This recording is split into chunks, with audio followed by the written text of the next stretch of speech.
नेपाल की राजधानी काठमांडू में शुक्रवार से 5 संवेदनशील क्षेत्रों में विरोध प्रदर्शन पर 2 महीने का सख्त प्रतिबंध लागू कर दिया गया है।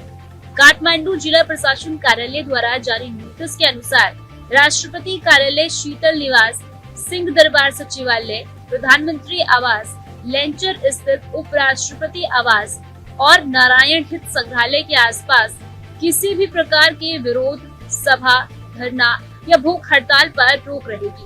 प्रशासन ने कहा है कि इन स्थानों पर कानून व्यवस्था बनाए रखना चुनौतीपूर्ण हो सकता है और शांति भंग होने तथा सार्वजनिक संपत्ति को नुकसान पहुंचाने का खतरा है।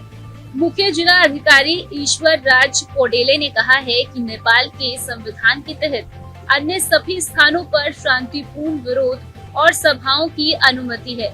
ये प्रदर्शन पिछले महीने जेन जेड द्वारा किए गए विरोध प्रदर्शन के बाद लगाया गया है। जेन जेड वह पीढ़ी होती है जो 1997 से 2012 के बीच पैदा हुई हो। इन प्रदर्शनों में हिंसा की घटनाओं के चलते प्रशासन ने संवेदनशील क्षेत्रों को विशेष सुरक्षा के दायरे में रखा है। नेपाल की कार्यवाहक प्रधानमंत्री सुशीला कार्की ने कहा है कि उनकी सरकार केवल 5 मार्च 2026 को निर्धारित प्रतिनिधि सभा के चुनावों को स्वतंत्र, निष्पक्ष और भयमुक्त वातावरण में कराने पर केंद्रित है। कार्की ने स्पष्ट किया कि चुनाव के बाद निर्वाचित सरकार को शांतिपूर्ण तरीके से सत्ता सौंप दी जाएगी। उन्होंने काठमांडू के विदेश राजदूत, राजनीतिक प्रतिनिधियों और विकास साझेदारों से कहा है कि कार्यवाहक सरकार गैर राजनीतिक है और केवल चुनाव प्रक्रिया सुनिश्चित करने के उद्देश्य से कार्य कर रही है। कार्की ने यह भी बताया है कि पहले के भ्रष्टाचार और सोशल मीडिया पर प्रतिबंध के मुद्दों को लेकर जेन जेड ने सरकार के खिलाफ विरोध प्रदर्शन किए थे। इस विरोध और हिंसा को देखते हुए प्रशासन ने संवेदनशील क्षेत्रों में पाबंदी लगाई है।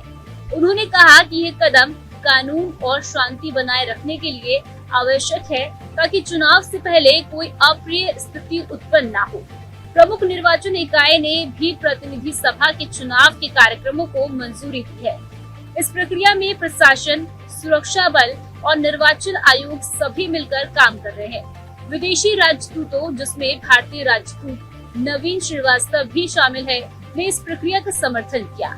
विशेषज्ञों के अनुसार यह प्रतिबंध युवाओं की राजनीतिक गतिविधियों को दबाने का प्रयास नहीं, बल्कि संवेदनशील क्षेत्रों में सुरक्षा सुनिश्चित करने का राजनीतिक कदम है। विश्लेषकों का मानना है कि कार्यवाहक सरकार की ये योजना शांति और स्थिरता बनाए रखने की दिशा में महत्वपूर्ण कदम है।